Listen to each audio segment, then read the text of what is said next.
take me on a treasure hunt. I long for something new. Have you heard the fairies when they sing and dance? Oh, I wish it was me every night. When I close my Hello, sweet friends, and happy Monday to you all. Thank you for stopping by today. I apologize for not getting a video up on Friday, but I just simply ran out of time, and I hope you can understand. So anyway, for today's video, I'm going to show you all how I added faux moss to my new garden statue. I hope you'll stay tuned and see how I did this application and the results.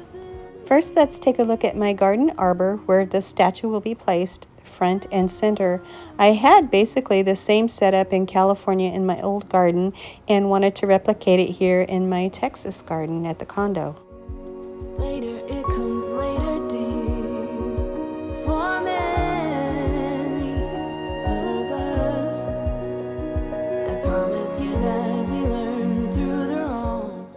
So after searching for quite a while, I located and purchased a very similar statue to the one I had in California at America's Garden Art here in Houston. And here she is. She's a nice size, yet petite enough to fit under the arbor with plenty of space around her.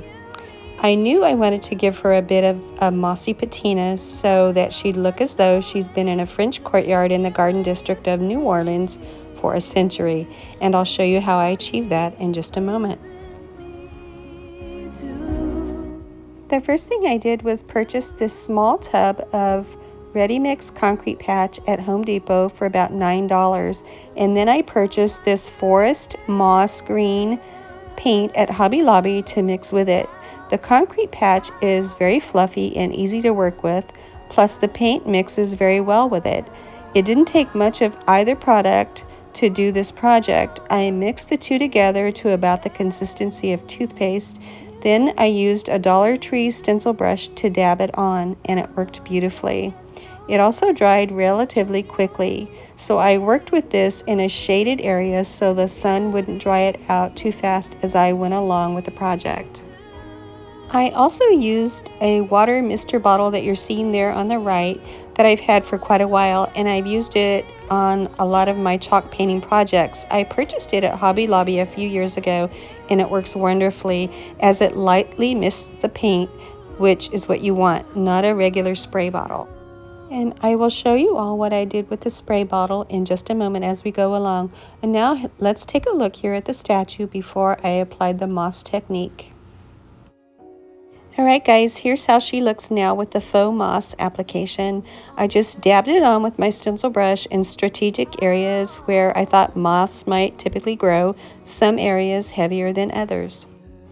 So I used my mister bottle to mist water on the wet moss to create a feathered look, as well as drip marks to look like the rain had washed some of the moss and left drip marks on her.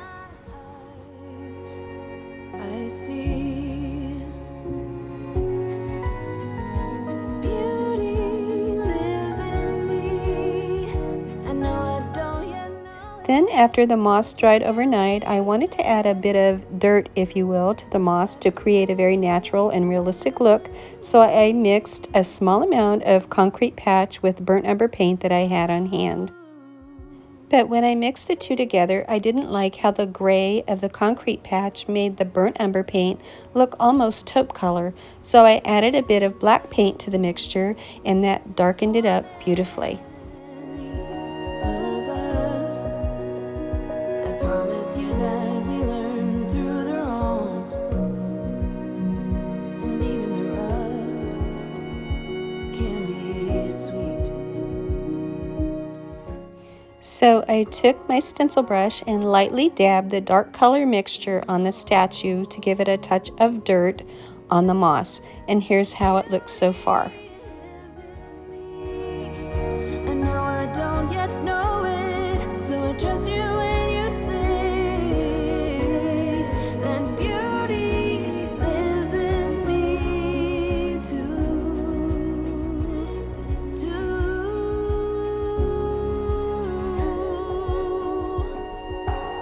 It's gonna take some time to get there.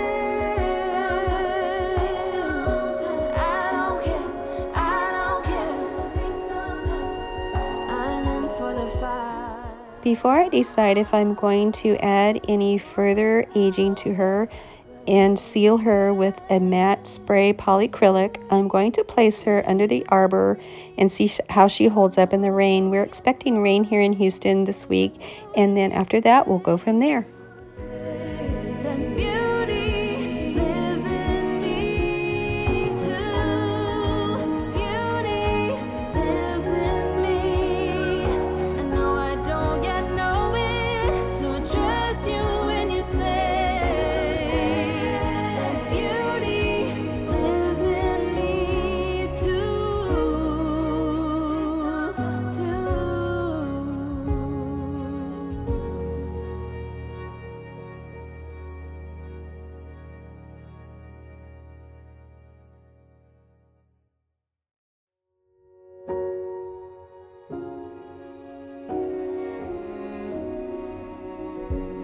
You say, take me on a treasure hunt. You know, my friends, I can hardly wait until my climbing roses grow up and bloom all around her on the arbor.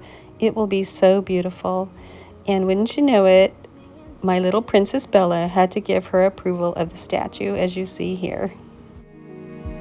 Every night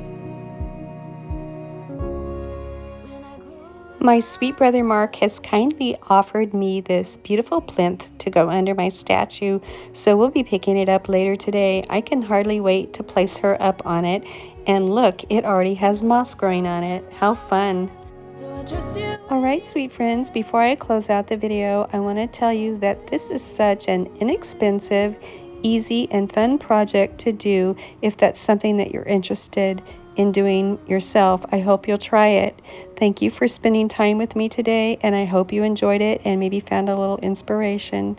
I'll be back later this week with more spring decorating here at the condo. So until then, take care, my lovelies. Bye-bye. I promise you that